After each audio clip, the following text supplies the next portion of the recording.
Sibai gari moigi arangba awang baduma lae haraga akoina dhana tawjariba mafamda isa isu kharaga akoiga cha nung thaktan leingaiда hochalaga kumdaraga kakhwai langai dana tawrei kakhwai langai torokpadagi ekta makhoi gi phibam du chupna wari saba yabagi phibam oidre ekta budrung badang tawbasida akoiju isa jingje phagi tare si tare na ekta angang jingje chalo na tali adugo moi sibai du su chapiro akoi isa jingje akoi chalangarge na akoiju tawjai adubu nupi akoidabu onthalaga chaina kange torokpadagi chelo tawbadagi akoiju teragi anakpa dukan maningi thong du da ekhoju thong du lolaga leire nupi nupa amata thohon ba yade na thondre asigi pung ani makhai ahum tarpa saida ekoi gi arambai gi sa nupa ma phagre haibadu da lekai gi khun gi akoi gi isa du thadok piro haidana mayam Manipur pumbagi oiba matek oiba dungba akoi gi demand tawi angang singna mai nung khara thajaba adai nipi angang na thoga akoi lambi da satpa ya de khara haina basi natana ekoi na karisu tawwa ngamoi khang na tawbam thokpa isa du thabiro haidana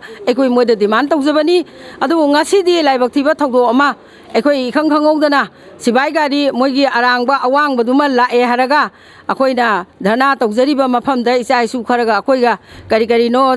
cha nung thaktan leingaida hochalaga kumdaraga kakhwai langai dana tawrei kakhwai langai torokpadagi ekta makhoi gi phibam du chupna wari saba yabagi phibam oidre ekta budrung badang tawbasida akoiju isa jingje phagi tare si tare na ekta angang jingje chalo na tali adugo moi sibai du su chapiro akoi isa jingje akoi chalangarge na akoiju tawjai adubu nupi akoidabu onthalaga chaina kange torokpadagi chelo tawbadagi akoiju teragi anakpa dukan maningi thong du da akoiju thong du lolaga leire nupi nupa amata thohon ba yade na thondabadagi akoi nongmai kapa makhol amabudi tai adu kapiba nongmaiji kanana kapai noju khangde kanana tharei noju khangde sibai kapira adagi akoi